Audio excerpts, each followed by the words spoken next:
So welcome into this space. Let's take a minute to sit back, let the week roll off of your shoulders. Take a few deep breaths. Feel the warmth and the love of the people around you. Remind yourselves that this is a safe, loving space. And let's remind each other, as we do every week, that no matter who you are or where you are on life's journey, I am welcome here.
Today's first scripture reading is taken from Ruth chapter 1, verses 1 through 19, and is titled The Message.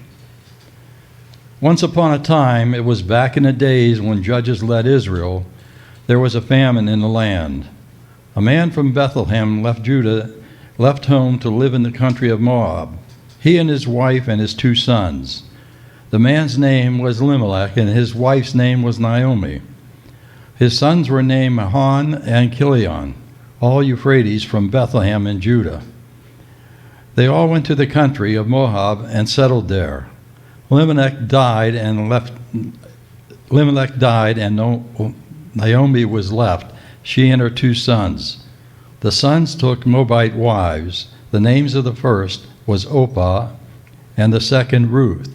They lived there in Moab for the next 10 years. But then the 2 brothers, Mahlon and Chilion, died. Now the woman was left with neither her young men or her husband. One day she got herself together, she and her 2 daughter-in-laws, to leave the country of Moab and set out for home. She had heard that God had been pleased to visit his people and give them food. So she started out from the place she had been living, she and her 2 daughters-in-law, with her on the road back to the land of Judah. After a short while on the road, Naomi and her 2 daughter-in-laws told her two daughter-in-laws to go back. Go home and live with your mothers. And may God treat you as graciously as you have treated your deceased husbands and me. May God give each of you a new home and a new husband. She kissed them, and they cried openly. After a short while on the road, Naomi and her two daughter-in-laws were told to go back. Go home and live with your mothers. And may God treat you as graciously as you had treated your deceased husbands and me. May God give each of you a new home and a new husband. She kissed them, and they cried openly. They said, No, we are going on with you to your people. But Naomi was firm. Go back, my dear daughters. Why would you come with me? Do you suppose I still have sons in my womb and can become your future husbands? Go back, dear daughters. On your way, please. I am too old to get a husband. Why, even if I said there is still hope, and this very night got a man and had sons, can you imagine being satisfied to wait until they were grown? Would you wait that long to get married again? No, dear daughters, this is a bitter pill for me to swallow. More bitter for me than for you. God has dealt me a hard blow. Again they cried openly. Orpah kissed their mother-in-law and said goodbye, but Ruth embraced her and held on. Naomi said, Look, your sister-in-law is going back home to live with her own people and God's. Go with her. But Ruth said, Don't force me to leave you. Don't make me go home. Where you go, I go, and where you live, I live. Your people are my people, and your God is my God. Where you die, I'll die, and that's where I'll be buried. So help me God, even death itself is going to come between, not even death is going to come between us. When Naomi saw that Ruth had her heart set on going with her, she gave in, and the two of them traveled on together to Bethlehem. When they arrived in Bethlehem, the whole town was soon buzzing. Is this really our Naomi? And after all this time? The second reading today is taken from Luke chapter 10, verses 25 through 37, and is titled The Message. Just then, a religious scholar stood up and questioned Jesus. Teacher, what do I do to get eternal life? He answered, What's written in God's law? And how do you interpret it? He said, that you love the Lord your God with all your passion and prayer and muscle and intelligence, and that you love your neighbor as well as you do yourself. Good answer, Jesus said. Do it and you will live. Looking for a loophole, he asked, and just how would you define neighbor? Jesus answered by telling a story. There was once a man traveling from Jerusalem to Jericho. On the way, he was attacked by robbers. They took his clothes, beat him up, and went off, leaving him half dead. Luckily, a priest was on his way on the same road, but when he saw him, he angled across to the other side. Then a Levite religious man showed up. He also avoided the injured man. A Samaritan traveling on the road came upon him. When he saw the man's condition, his heart went out to him.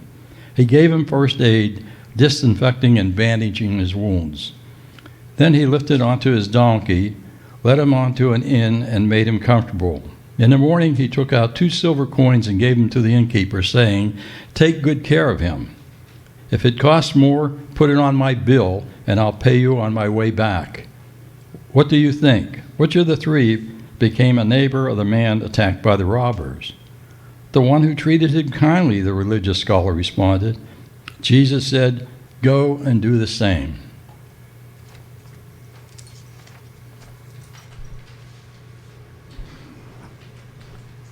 So I made Larry do some heavy lifting this morning, but let's talk about these 2 readings. First, the one from Ruth.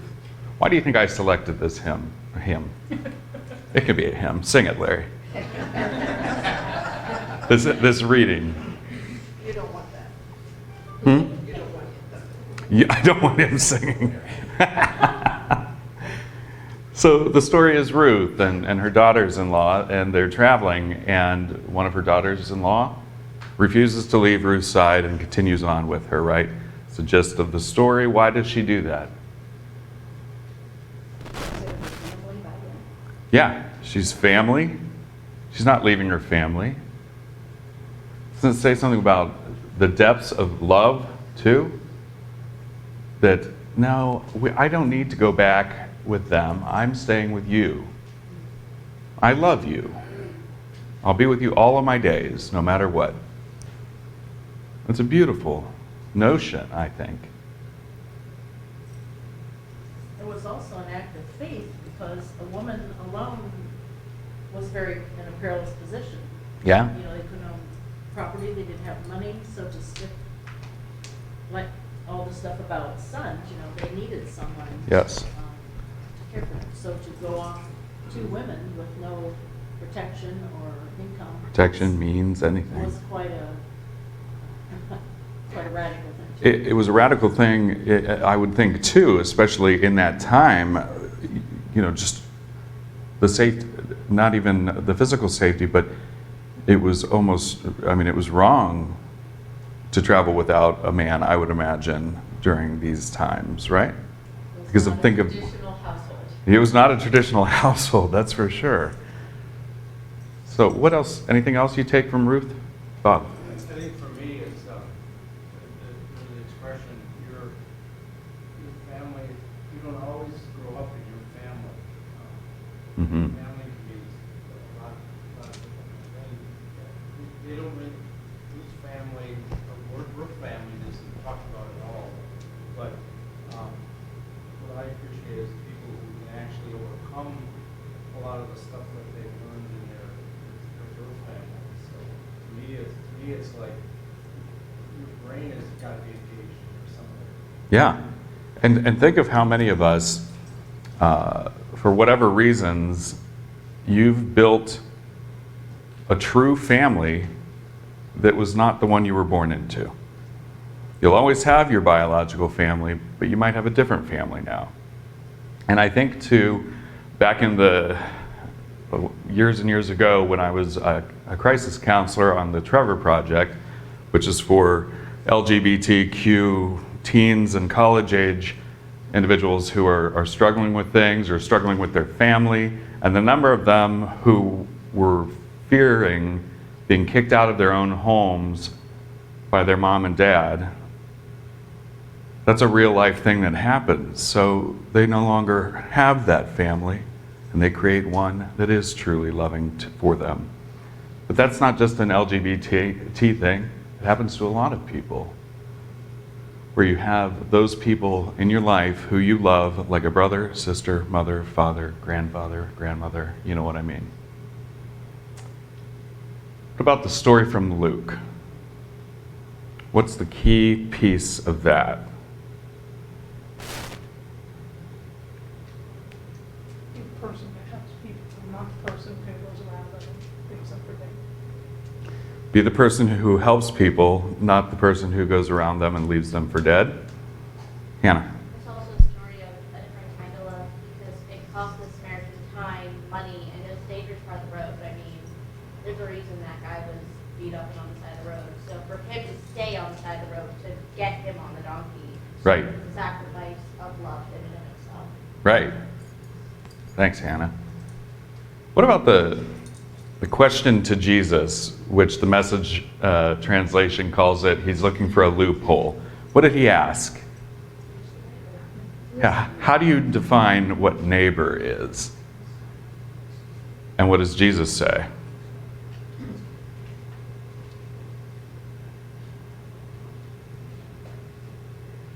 Probably that person who needs your help. It's anyone. It's anybody. It's anybody. Beth. Makes me think a little bit about when we pass the peace.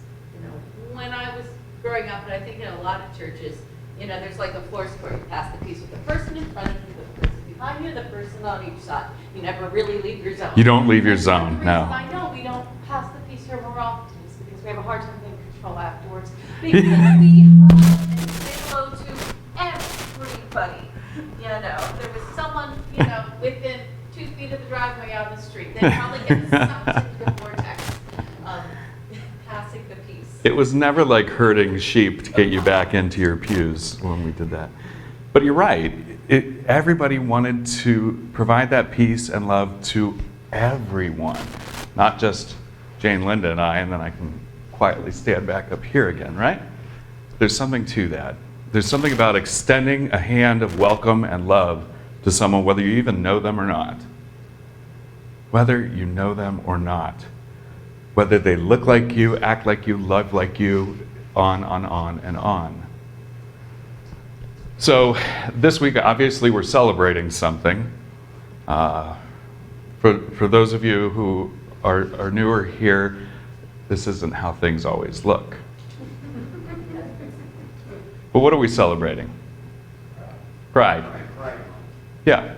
So pride is predominantly thought of as being for the LGBTQ community, of which I'm proudly part of course. But I think it goes further than that. I think that it goes further than that. So, Greg, this is Greg's design. And the more I look at it, the more, here's what I take from it. So it's obviously all the colors of the rainbow once you get up here, but it starts in the back with one color, red. Then the next one starts with red and orange, red, orange, yellow, green, then all the colors of the rainbow here. To me, this symbolizes an ongoing process of groups of people coming together and being united. As I've said in past sermons, that we are united because of our diversity. So we're all here, but the rest of the world isn't all here.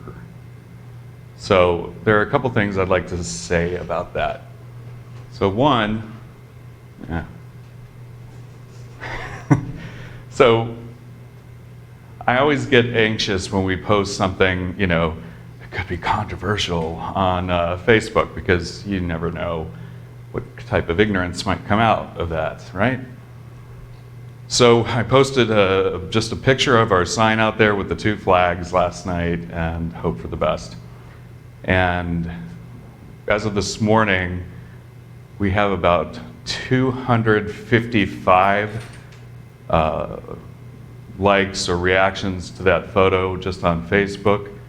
Only 5 of those were that angry orange face that you can make. I'd say 5 out of 255, I'm okay with that. I'm okay with that. Because I think if I had done the same thing 5 years ago,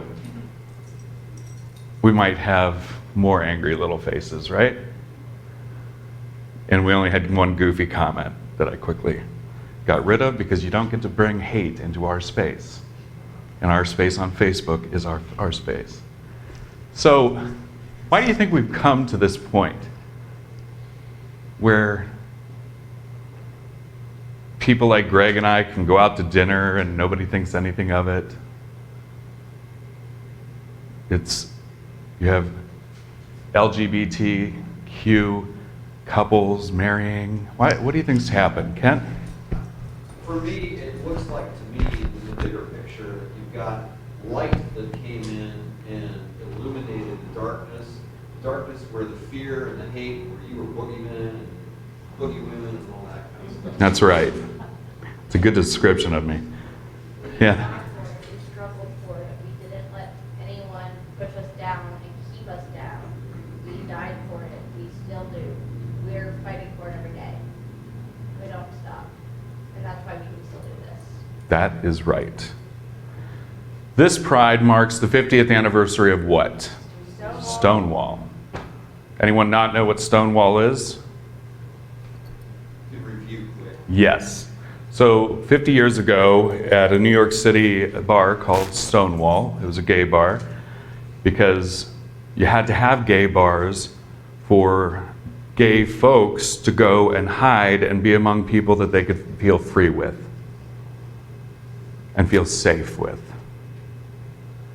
And so, because, after all, at that point, being gay was a mental illness. It was a crime. It was everything. New York City police raided that bar, beat the people in it, arrested the people in it. For what? For just being themselves. For just being themselves.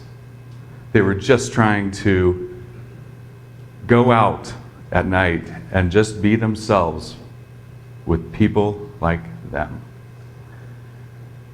So, as Hannah said, we have fought for it and died for it and everything else. So following that raid, there were riots, violent riots in the streets, led by none other than transgender women. Led by. And so that community, the LGBT community, said, you will not treat us like we are less than you. You will not harm us for doing nothing to you. And they fought hard. And we still fight today. It was only in 2015, June 25th, 2015, that the Supreme Court made marriage equality the law of the land. Which made me have to say yes to Greg.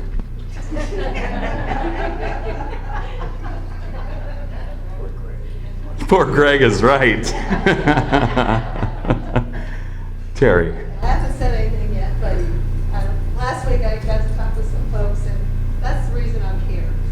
I had been a United Methodist for 37 years, and after their decision in February, I got up and left. I just could not handle that. I have 2 gay sons, and I say, God created us all. We all have 2 eyes, a nose, and a mouth, and He loves us all, and I can't be a part of a church that did not love everyone, including myself. It was very hard to leave my friends there. Sure. It wasn't anything to do with anybody in that particular church, but Sure. it was the United Methodists. So, Thank you, Terry. yeah. Bob. I think for Constance and I, one of the biggest example we have is our 3 daughters, our 3 son-in-laws, and our grandchildren, the ones that are old enough to do a lot of thought process. But all of them have friends who are gay, and they are not giving them up. And to me, that's the vision part, where everything just pops in more and more. So it's like, to millennials, and I don't know what the next generation is right now, that's not even an issue. It's like they will not give up their friends for to be exclusive. That's right. That's a Christian. Yeah. And, I gave a pretty ticked off speech in here last week about our humanitarian crisis on the border. But I started that sermon talking about others in Christianity who use the Bible to persecute, to vilify, dehumanize people like us, any of us. I'm often asked by complete strangers who call in or come into the church or others, yeah, but the Bible says I'm going to hell if I'm gay.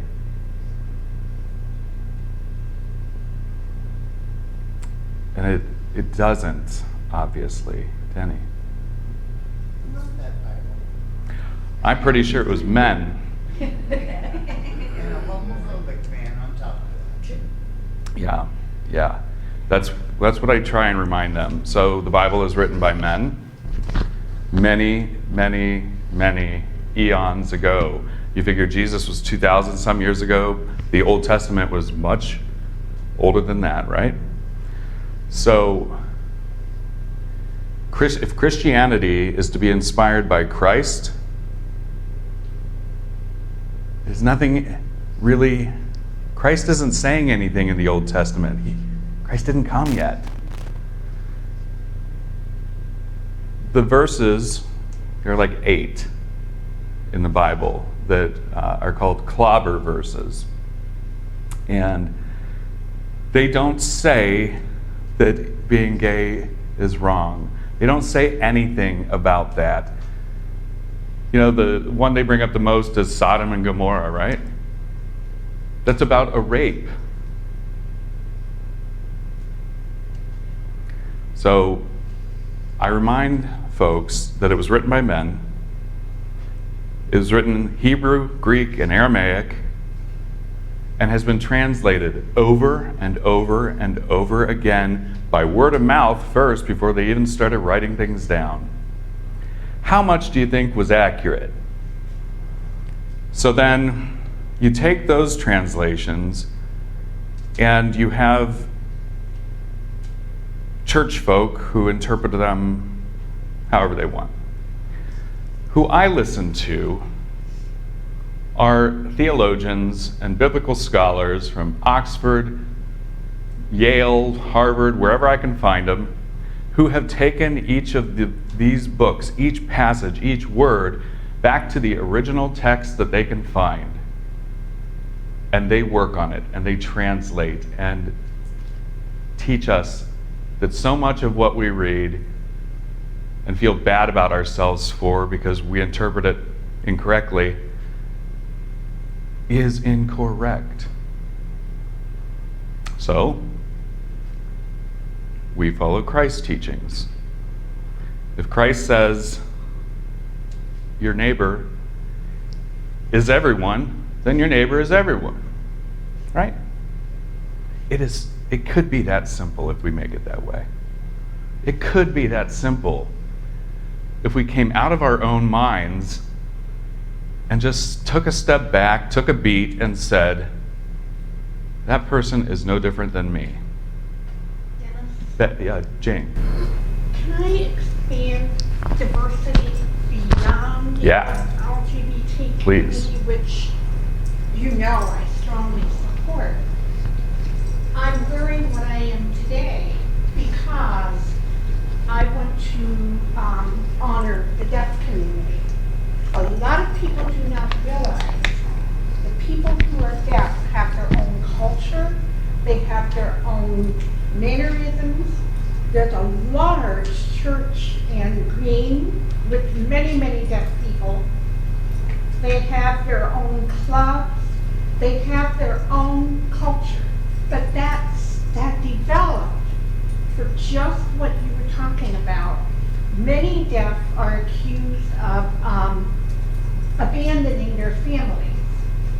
But when I taught at National Technical Institute for the Deaf as an intern many years ago, almost every one of my students, and this was back in 1991, almost every one of my students said they hated being at the dinner table because they could not communicate with their family.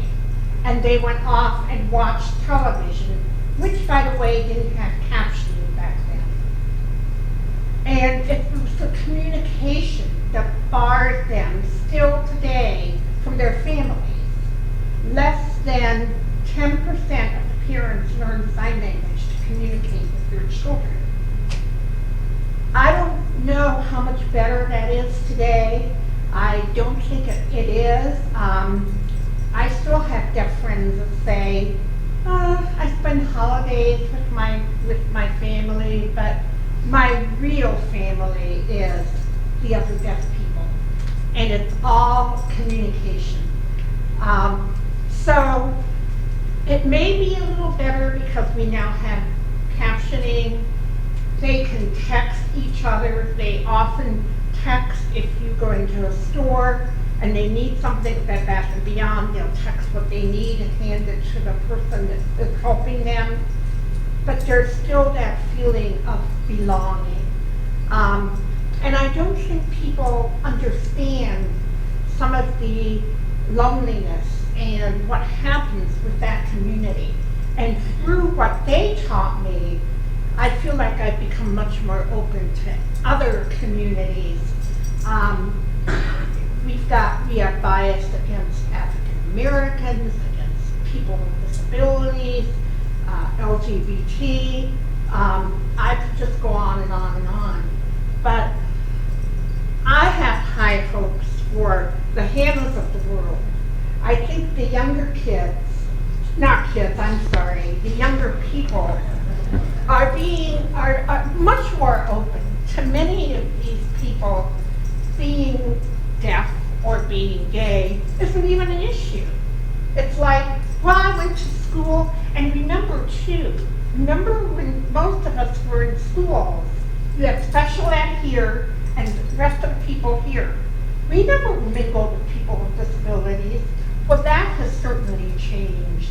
And I think as our world has become more global, I really have strong hopes for the younger people to become more unified. So, enough of class. Can't tell she was a professor at all. So that's one of the things that I wanted to point out today too, Jane, is sometime in this next week, I want everyone, myself included, to think about one or any other type of group, whether it be someone whose skin color is different than yours, someone who worships a different religion than you, whether it's someone in the LGBT community, et cetera, any disabled communities, you name it. And I'd like you to just write yourself a little journal note. It doesn't have to be long. But I'd like you to write to yourself about something positive that you have learned from whatever group you choose, to show you how we can work together, how we can make a change together. I said last week that I am a white male in the United States of America. Talk about privilege. Look at what I need to look at what I need to do to think differently. I like to think I'm a pretty open guy, but who doesn't have work to do on themselves, right? So, as you know, we record these. And so before I conclude with a quote that Connie gave me this morning that is brilliant, I would like to directly say to the many people who tune into our church through Facebook and our website because they're still worried that they're not going to be welcomed into a church because of who they are, how they look, etc. You are welcome here. You are loved, and this is a safe space. We are an open and affirming congregation. We made a covenant to do that, to be that, and we live it every single day. That is who we are, is it not?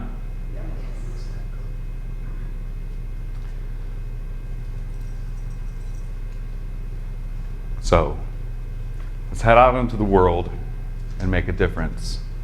Show others that they are loved. Here's the quote from Seneca, many, many eons ago. He said, "Wherever there is a human being, there is a chance for kindness." Amen.